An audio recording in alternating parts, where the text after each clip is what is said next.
Tilaknagar Shikshan Prasarak Mandal Lokmanya Gurukul. Welcome children in this tutorial of General Science of Standard 6th. This is lesson number 16, the universe, and this is video number 1.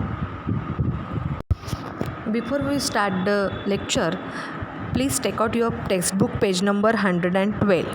112 number काढायचा आहे, ज्याच्यामध्ये universe हा धडा सुरू होतो आहे, लेसन नंबर 16. आणि जसं स्क्रीनवर बघतो आपण की हा टेलिस्कोप आहे आणि ज्या टेलिस्कोपमधनं आपण ज्या आकाशातल्या वेगवेगळ्या गमती जमती आहेत त्या आपण ऑब्झर्व करू शकतो. तुमच्यापैकी बरेच जणं जर नेहरू प्लॅनेटोरियम म्हणजे नेहरू तारांगण सेंटरला जर गेले असतील, ऑब्झर्व केलं असेल, तर बऱ्याच जणांना या आकाशातल्या ज्या काही गमती जमती आहेत ना त्या माहिती असतील. किंवा आपण जेव्हा प्रत्यक्ष आता जेव्हा ऑनलाईन लेक्चर घेणार आहोत तेव्हा आपण या विषयावर बोलणार आहोतच, पण सध्या पुस्तक उघडून त्यातलं डायग्राम आणि मग मी काय बोलते आहे ते जर तुम्ही वाचलंत आणि ऐकलंत, रिलेट केलं, तुम्ही काही ऑब्झर्व केलं तर हा धडा समजायला खूप जास्त चांगला जाईल. ओके, तर आता ह्या स्क्रीनवर आपण बघतो आहे एकदम मिल्की वे असं काहीतरी दिलेलं आहे आणि त्याच्यामध्ये दिलं आहे लोकेशन ऑफ द सन असं पण आहे, बरोबर. तर आता मिल्की वे म्हणजे काय, तर if you observe the clear sky in a dark night, म्हणजे असं रात्रीच्या याच्यामध्ये जर एकदम असं छान आकाश तुम्ही जर बघत असाल तर तुम्हाला असं थोडंसं स्मोकी व्हाईट बँड दिसेल जो फुल of stars spreading north south in the sky, म्हणजे साधारण तो दक्षिणोत्तर असा पसरलेला असतो आणि त्याला म्हणतात milky way. It is also non as Mandakini असंही म्हटलं जातं, बरं का. हां, तर आता ह्याच्यामध्ये काय होतं की अ ग्रुप ऑफ इनन्युमरेबल स्टार्स, इनन्युमरेबल म्हणजे मोजता येत नाहीत स्टार्स ऑफकोर्स, आणि दे आर प्लॅनेटरी सिस्टीम. प्रत्येक स्टार्सची त्याची एक प्लॅनेटरी सिस्टीम असते आणि या सगळ्याला मिळून काय म्हणतात तर गॅलेक्सी असं म्हटलं जातं. ओके, त्याच्यामध्ये एक एक्झाम्पल दिलेलं आहे आपल्याला, अँड्रोमिडा गॅलेक्सी नावाचं दिलेलं आहे की वेगवेगळे स्टार्स आणि मग त्या स्टार्सचे वेगवेगळे प्लॅनेट्स आणि ह्या सगळ्याचं एकत्र मिळून झालेलं जे काही असतं त्याला म्हणतात Galaxy. So milky way is the Galaxy in which our solar system is located. म्हणजे मिल्की वे जसं आपण म्हटलं तसं की फुल ऑफ स्टार्सचं असतं, तो जो स्प्रेड असतो नॉर्थ टू साऊथ डिरेक्शनमध्ये झालेला असतो. तर मिल्की वेमध्ये आपली सोलार सिस्टीम लोकेटेड झालेली आहे आणि milky way is a part of the local group of the galaxies. There are many such galaxies, म्हणजे एक गॅलेक्सी अशा भरपूर गॅलेक्सीज असतात. आता तुमच्याच पुस्तकामध्ये वेगवेगळ्या गॅलेक्सी दिलेल्या आहेत बघा की there are various types identify according to their shapes. जसं की आता या स्क्रीनमध्ये आपल्याला दिसतं आहे की स्पायरल आहे म्हणजे गोलाकार गॅलेक्सी दिसते आहे.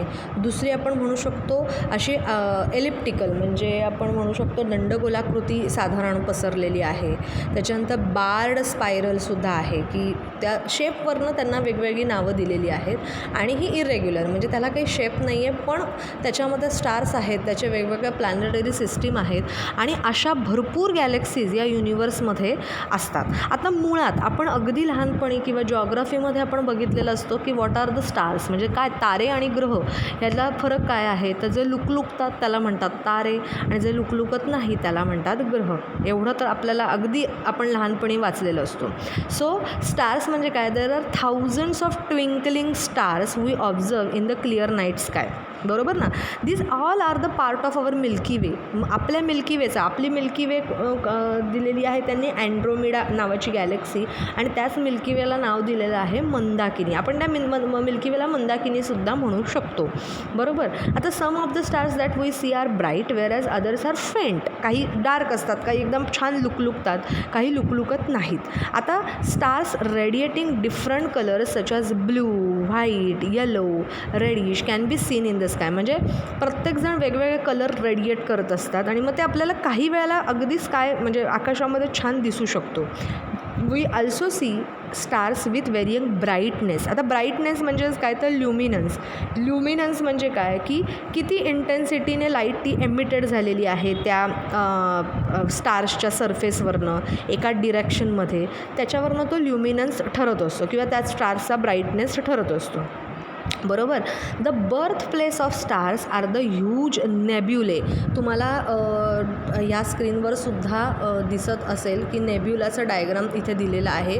नेब्युलाचं डायग्राम म्हणण्यापेक्षा एक पिक्चर दिलेला आहे की तो बर्थ प्लेस आहे स्टार्सचा, सगळे स्टार्सचा बर्थ प्लेस आहे, मेडअप ऑफ डस्ट पार्टिकल्स आणि गॅसेस. तर हा नेब्युला कशापासून बनलेला असतो तर वेगवेगळे डस्ट पार्टिकल्स आणि गॅसेस आणि जनरली सरफेस टेम्परेचर जे असतं ते स्टार्सचं जे साधारण साधारण 3500 टू 50,000 डिग्री सेल्शियसपर्यंत व्हेरी होतं आणि कलर ऑफकोर्स या टेम्परेचरप्रमाणे चेंज होत जातो. आता बुक्समध्येच सम टाईप ऑफ स्टार्स दिलेले आहेत बघा, सम टाईप्स ऑफ स्टार्स. त्याच्यामध्ये पहिलं दिलेलं आहे की सनलाईक स्टार्स, म्हणजे जे साधारण स्लाइटली स्मॉलर असतात किंवा बिगरसुद्धा असतात सूर्यापेक्षा आणि डिफरन्स असतोच ऑफकोर्स टेम्परेचरमध्ये. आणि त्याचं एक्झाम्पल दिलं आहे सिरियस, अल्फा सेंच्युरी असं दिलेलं आहे. काहींचं नाव दिलेलं रेड जायंट. आता जायंट म्हणजे काय की मोठं, म्हणजे it's luminance can be 100 times that of sun. म्हणजे बघा तो रेड जायंट नावावरूनच आपल्याला कळतो आहे त्याचं टेम्परेचर साधारण किती असू शकतं असं. आणि रेड कलर असतात ऑफकोर्स, बरोबर. त्याच्यानंतर सुपरनोवा असं सुद्धा दिलेलं आहे की ते ब्रायटर आहे, लार्जर असतं दॅन रेड जायंट स्टार्स. म्हणजे सगळ्यात सनलाईक स्टार्स झाले, मग रेड जायंट झाले, आता सुपरनोवा म्हणजे रेड जायंटपेक्षा सुद्धा मोठे झालेले आहेत. किंवा बायनरी ऑर ट्विन स्टार्स दिलेले आहेत की साधारण काही more than half of the stars in the sky are binary. तर बायनरी म्हणजे काय, तर बायनरी म्हणजे 2 स्टार्स असतात त्याच्यामध्ये जे रिव्हॉल्ड असतात, एकमेकांच्या भोवती फिरत असतात. At the times 3 or 4 stars that revolved around each other have also been located. कधीकधी 3-4 सुद्धा एकत्र असतात. ट्विन म्हणजे नावावरूनच तुम्हाला लक्षात येत असेल. आणि व्हेरिएबल म्हणजे काय की हे स्टेबल नसतात, ह्यांचा ल्युमिनन्स, यांचा शेप हा स्टेबल नसतो, तो चेंज होत असतो according to their contracting and expanding. आणि जेव्हा स्टार एक्सपांड होतात तेव्हा ते लेस एनर्जी एमिट करतात आणि ब्राईटनेस कमी होतं, बरोबर ना. जर एनर्जीच त्यांनी कमी एमिट केली तर त्यांचा ब्राईटनेस ऑफकोर्स कमी होणार. आणि वेन अ स्टार कॉन्ट्रॅक्ट झाला की त्याचं सरफेस टेम्परेचर इन्क्रीज होणार आणि मग स्टार काय करणार, एमिट जास्त एनर्जी करणार आणि ऑफकोर्स तो ब्राईट दिसणार. आता त्याचं त्यांनी एक्झाम्पल दिलेलं आहे Polaris. So these are the various types of stars which can be related with our sun. आणि मग त्यांचं टेम्परेचर व्हेरी होऊ शकतं आणि according to that naming system दिलेली आहे, बरोबर. आता सगळ्यात महत्त्वाचं काय आहे आपल्याला, तर solar system.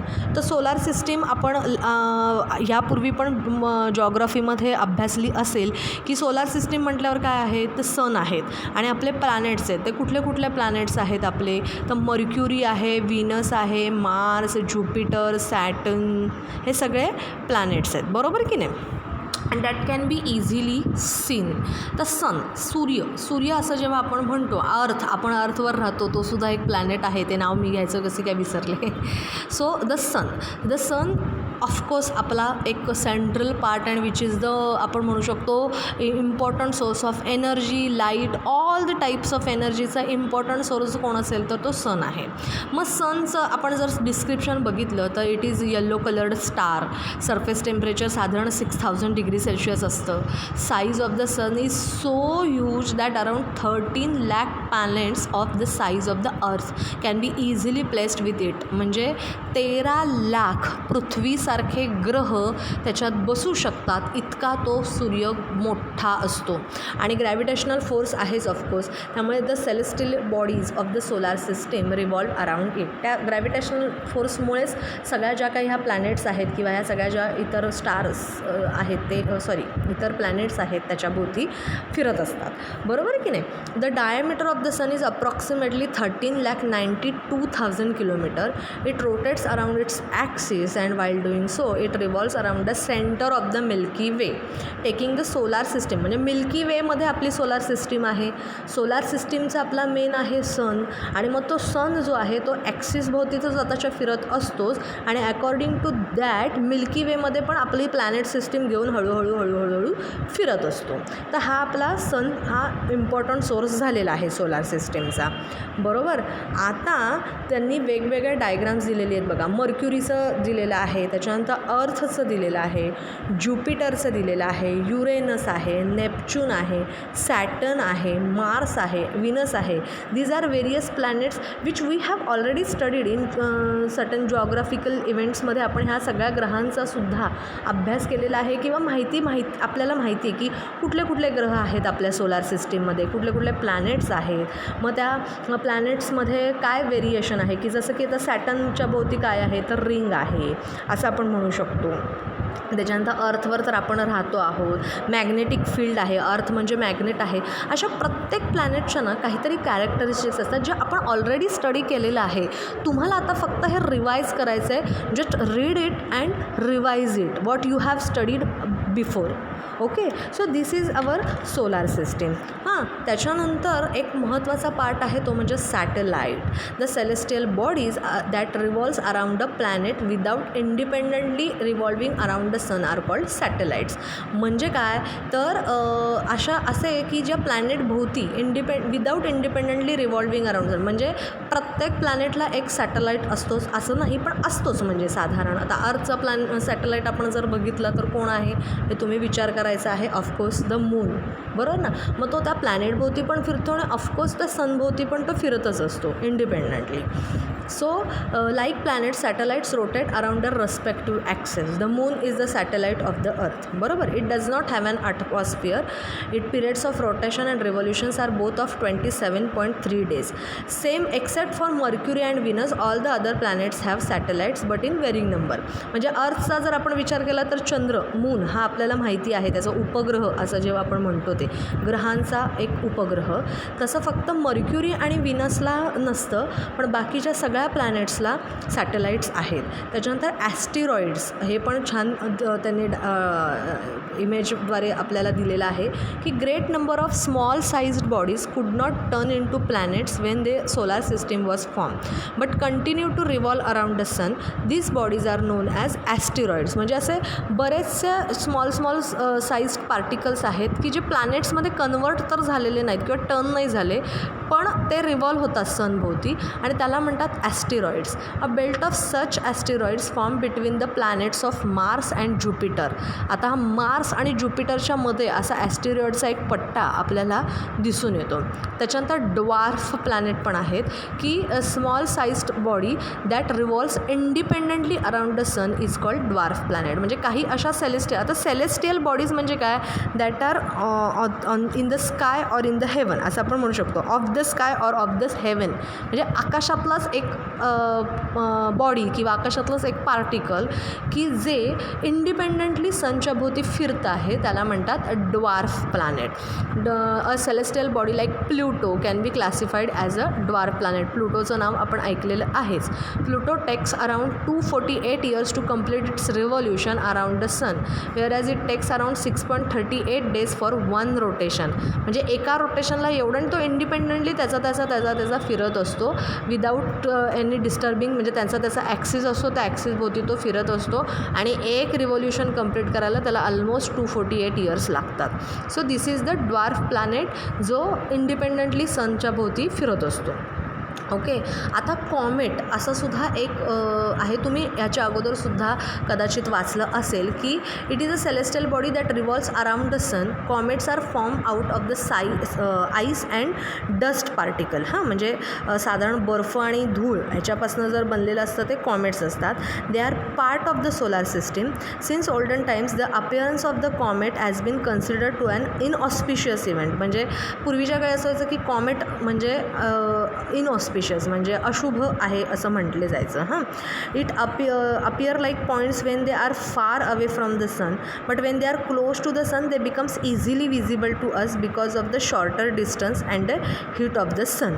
Okay, comets are made up of frozen matter and dust particle. When they are close to the sun this frozen matter gets converted into gas due to the solar heat and these gases get thrown in the direction away from the sun. As a result, certain comets appear to have long feathery tail. Due to their elliptical orbits, their appearance in the sky is very rare. They reappear in the sky after very long periods of time. म्हणजेच काय, आपण तुम्ही म्हणू शकता धूमकेतू, हॅलेचा धूमकेतू. Comet म्हणजे आपण म्हणू शकतो धूमकेतू. जसं की डस्ट पार्टिकल्स असतं आणि फ्रोझन मटेरियल असतं. ते जेव्हा ते त्यांचे फिरत असतात आणि जेव्हा सूर्याच्या जवळ येतात ते लोक तेव्हा ते जे फ्रोझन मटेरियल जे असतं की नाही ते गॅसमध्ये कन्वर्ट होतं आणि ते फेकलं जातं बाहेर. तर फेकलं जातं म्हणून आपल्याला असं वाटतं की ते फेदरी त्याची टेल आहे किंवा असं काहीतरी त्याला स्ट्रक्चर आहे असं आपल्याला वाटतं. सो हे आहे कॉमेट, जे लॉंगर पिरियडमध्ये फिरत असतं आणि पुन्हा त्याचं रिव्हॉल्युशन येऊन ते पुन्हा दिसेपर्यंत खूप वेळ जातो. एक्झाम्पल त्यांनी दिलेलं आहे हॅलेज कॉमेट, दॅट इज हॅलेचा धूमकेतू. जसं की हे बघा की फिरतं आहे आणि जसं डायग्राममध्ये दिसलेलं आहे की फेदरी टेलसारखं त्याचे जे फ्रोझन मटेरियल्स किंवा डस्ट जे होतं ना ते सनच्या जवळ आल्यामुळे ते गॅसमध्ये कन्वर्ट झालं आणि ते एमिट झालं, म्हणजे ते दूर फेकलं गेलं त्याच्यापासनं. So it is appeared like a feathery tail. So हा हॅलेचा धूमकेतू जो दिसला होता 1910ला आणि पुन्हा रिअपियर्ड झाला in 1986. See how much time it has gone. So it's a central part or nucleus was found to be a 16 kilometre long and 7.5 kilometre wide. So Halley's comet takes 76 years to complete its revolution, म्हणजे 76 वर्ष almost लागतात एक revolution complete होण्यासाठी. So हे आहे धूमकेतूचं किंवा कॉमेटचा part. आता तसा आणखीन एक मजेशीर पार्ट म्हणजे मिटिऑर. आता मिटिऑर म्हणजे काय? So this event is called a meteor fall. म्हणजे mostly these meteors are rocky pieces originating from the asteroid belt. आता ॲस्टिरॉईड आपण मगाशी बघितलं की काही असे पार्टिकल्स जे प्लॅनेटमध्ये टर्न नव्हते झाले पण त्यांचा पट्टा तसाच राहिला आणि ते इंडिपेंडेंटली आपले सनभोवती रिव्हॉल्व होत आहेत. तर त्याच्यापासून बनलेला किंवा originate from the asteroid belt, smaller rocky pieces gets completely burned due to friction with the air after they enter the earth's atmosphere. Sometimes the meteors do not burn completely and fall to the surface of the earth. These are called meteorites and it is believed that Lonar lake in Maharashtra has form by such event. Okay, म्हणजेच काय तर Rocky material असतं जे ॲस्टिरॉईड बेल्टपासनं originate झालेलं आहे आणि मग ते काय होतं की ते बर्न्ड होतात आणि कारण का अर्थच्या ॲटमॉस्फिअर आल्यानंतर हवेसोबत त्यांचं फ्रिक्शन होतं आणि ते बर्न्ड होतात आणि कधीकधी असं होतं की ते कंप्लीट बर्न होत नाहीत आणि फॉल म्हणजे पडतात आणि मग त्यालाच म्हणतात मिटिओराइट्स. आणि आपला जो लुनार लेक आहे, तलाव आहे, लुनारचं तळं आहे महाराष्ट्रातलं, ते अशाच पद्धतीनं अशाच मिटिओराइट्सपासनं बनलेलं आहे. Okay, so these occurs or other celestial bodies too. म्हणजे अदर ज्या सेलेस्टियल बॉडीज, याचा अर्थच काय? सेलेस्टियल म्हणजे आकाशातलं एखादं किंवा it is of heaven or it is of sky, आकाशातलं, आकाशाचं. आणि मग त्याच्यात जे वेगवेगळे इव्हेंट्स असतात, आपल्याला सगळ्यात महत्त्वाचं आहे ते म्हणजे आपली सोलार सिस्टीम, त्याचे वेगवेगळे प्लॅनेट्स आणि मग त्या प्लॅनेट्सचे त्यांचं रिव्हॉल्युशन कसं असतं, त्यांचे सॅटेलाइट्स कसे असतात आणि मग हे सगळं एकत्र येतं ते म्हणजे आपल्या मिल्की वेमध्ये. आणि मग अशा भरपूर मिल्की वेज मिळून बनते ती आपली Galaxy. So this is for the lesson. Thank you.